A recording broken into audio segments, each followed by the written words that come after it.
쿠팡이 해커에게 털렸습니다. 쿠팡을 안 쓰시는 분이 거의 없지요. 사실상 전 고객의 개인정보가 노출되었습니다. 어떤 정보가 새어나갔고 2차 피해를 막으려면 무엇을 해야 하는지 지금 바로 설명드리겠습니다. 최소한 비밀번호는 꼭 바꾸세요. 스마트폰에서 개인정보 수정과 로그아웃하는 방법까지 차근차근 안내해드립니다. 먼저 이번 사고 규모부터 보겠습니다. 쿠팡에서 총 3,370만 건의 개인정보가 무단 유출되었습니다. 우리나라 인구가 약 5천만 명이라는 점을 생각하면 사실상 전 국민 규모입니다. 쿠팡이 공개한 자료에 따르면 이름, 전화번호, 이메일, 배송지 주소, 일부 주문 정보까지 기본 정보 대부분이 노출되었습니다. 특히 배송지 기록에는 부모님 댁, 자녀 집, 지인 주소까지 포함될 수 있어 2차 피해가 크게 우려됩니다.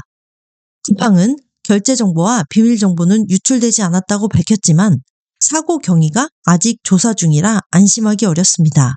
더 큰 문제는 이 유출이 무려 147일 동안 이어졌지만 쿠팡이 이를 알아차리지 못했다는 점입니다. 하루 수십만 건의 조회가 있었던 것으로 추정되는데도 탐지 시스템이 작동하지 않았습니다. 처음에는 4,536명만 유출되었다고 발표했다가 9일 뒤 3,370만 명이 유출됐다고 발표를 바꿔 신뢰에도 금이 갔습니다.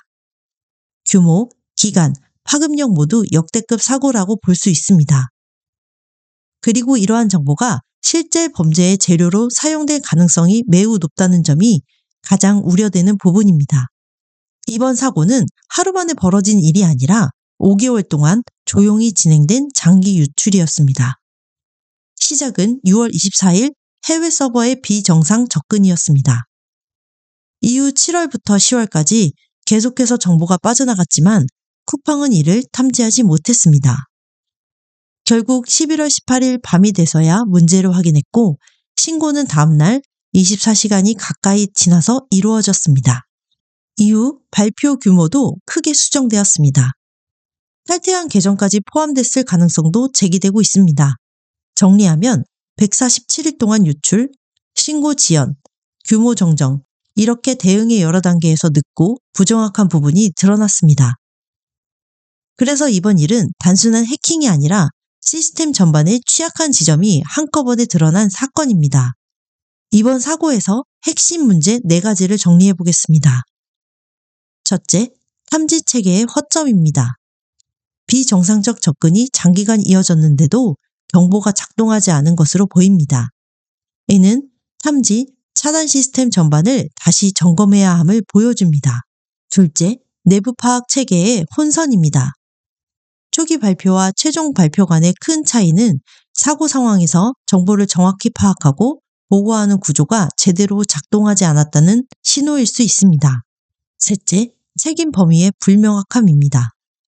외부 해커의 침입인지 내부 계정이 악용된 것인지 아직 명확하지 않습니다. 일부 언론에서는 내부자 가능성을 언급하지만 현재로서는 공식 확인된 바 없습니다. 넷째, 이용자 보호 안내의 부족입니다. 결제 정보는 안전하다는 안내 외에 이용자가 즉시 취할 수 있는 구체적 행동 지침이 초기 단계에서 충분히 제시되지 않았습니다. 대규모 유출일수록 빠른 안내가 필요합니다. 종합하면 이번 사고는 해커의 기술력보다 탐지, 파악, 조치 과정 전반에서 취약점이 동시에 드러난 사건입니다. 그래서 비슷한 유형의 사고가 반복될 가능성도 남아 있습니다. 이제 중요한 건 이런 구조적 문제와 별개로 우리가 당장 스스로를 지키는 방법입니다. 이번 사고가 특히 위험한 이유는 단순한 연락처가 아니라 범죄에 바로 이용될 수 있는 묶음 정보가 통째로 노출됐기 때문입니다. 이름, 전화번호, 주소, 배송지 기록, 주문 내역이 함께 노출되면 범죄자들은 피해자의 가족까지 쉽게 추정할 수 있습니다. 이제 어떤 2차 피해가 발생할 수 있는지 구체적으로 설명드리겠습니다. 첫 번째는 정교해진 보이스 피싱입니다. 예전에는 사고가 났습니다 같은 모호한 말로 시작됐지만 이제는 어제 주문하신 상품에 결제 오류가 났다고 구체적인 정보를 말할 수 있습니다. 이름, 주소, 제품명, 수령인을 알고 전화를 걸면 대부분 실제 상담원이라 믿게 됩니다. 두 번째는 가족 사칭 사기입니다. 지난주에 아드님이 보내드린 선물 잘 받으셨어요? 같은 말로 신뢰를 쌓고 금전 요구로 이어질 수 있습니다. 특히 어르신들은 주소와 주문 기록을 정확히 말하는 전화를 의심하기 어렵습니다. 세 번째는 AI 음성 사기입니다. 1분 분량의 목소리만 있어도 동일한 목소리를 합성할 수 있는 시대입니다. 상담원 음성, 가족 음성까지 흉내낼 수 있습니다. 정확한 정보가 이미 넘어간 상황에서 AI 음성이 더해지면 거의 완벽한 사기 도구가 됩니다. 네 번째는 스미싱 폭증입니다. 쿠팡 피해 보상 확인하세요. 주문 오류 확인 필요 같은 문자가 급증할 것입니다. 쿠팡은 문자로 링크를 보내지 않기 때문에 링크가 있으면 100% 스미싱입니다. 눌렀다간 스마트폰 전체가 위험해질 수 있습니다. 마지막은 가족 전체의 연쇄 피해입니다. 배송지 정보가 노출됐다는 것은 개인만의 문제가 아니라 가족 네트워크 전체가 위험해졌다는 의미입니다. 이제 실제로 무엇을 해야 하는지 행동 지침을 정리해드리겠습니다. 첫 번째 조치는 쿠팡 비밀번호를 즉시 변경하는 것입니다. 결제 정보가 털리지 않았다고는 하지만 100% 신뢰할 수는 없습니다. 쿠팡 앱에서 사람 모양 아이콘, 톱니바퀴, 회원정보 수정, 비밀번호 변경으로 들어가시면 됩니다. 그리고 한 가지 더 있는데요.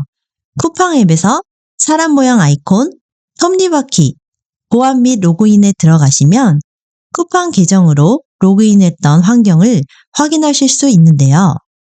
사용하지 않는 기기는 모두 로그아웃 해주세요. 기존 비밀번호와 완전히 다른 조합을 사용해야 안전합니다. 두 번째 조치는 쿠팡 관련 문자, 이메일 링크는 절대 누르지 않는 것입니다. 한국인터넷진흥원에서도 경고했습니다. 쿠팡은 문자로 링크를 보내지 않기 때문에 확인하세요, 보상받으세요 같은 문자는 100% 스미싱입니다. 세 번째 조치는 전화로 어떤 정보도 말하지 않는 것입니다. 쿠팡 고객센터입니다 라고 해도 응답하지 마세요. 정말 확인이 필요하면 직접 쿠팡 앱의 고객센터에 문의해야 합니다. AI 음성 사기가 증가하면서 전화는 가장 위험한 채널입니다. 네 번째 조치는 부모님과 어르신께 반드시 알려드리는 겁니다. 주소, 배송지, 주문 내역 기반 사기는 특히 고령층이 피해를 보기 쉽습니다. 쿠팡 전화는 끊고 문자 링크는 누르지 마세요. 이 한마디가 큰 피해를 막습니다.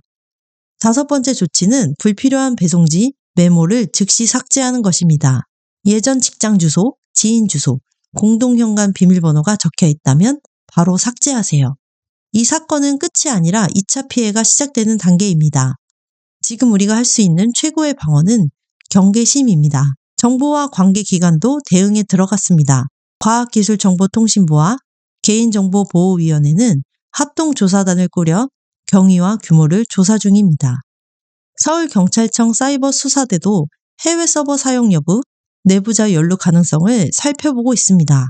기업 측은 결제 로그인 정보는 안전하다고 했지만 초기 발표가 크게 뒤바뀌며 신뢰성 논란은 계속되고 있습니다. 이번 사고가 반복되는 이유도 짚어보겠습니다. 첫째, 보안 투자 관리가 부족합니다. 둘째, 탐지 시스템이 취약합니다. 셋째, 재발 방지 대책이 말로만 반복됩니다. 넷째, 책임 구조가 모호합니다. 개인정보가 기업의 자산처럼 활용되지만 보호는 그만큼 이루어지지 않는 구조적 한계입니다. 결론적으로 이번 일은 단순한 사고가 아니라 우리가 믿어온 플랫폼의 안전망이 흔들렸다는 신호입니다. 그래서 지금 가장 필요한 것은 스스로를 지키는 일입니다. 비밀번호를 바꾸고 의심스러운 연락은 차단하고 가족에게도 꼭 알려주세요. AI 음성사기, 가족 사칭, 스미스 위험은 이미 현실입니다. 지금 바로 쿠팡 앱에서 비밀번호를 변경하시고 개인정보를 안전하게 지키세요. 도움이 되셨다면 주변 분들께 공유해 주세요. 한 번의 공유가 누군가의 2차 피해를 막을 수 있습니다. 구독과 좋아요는 큰 힘이 됩니다. 감사합니다.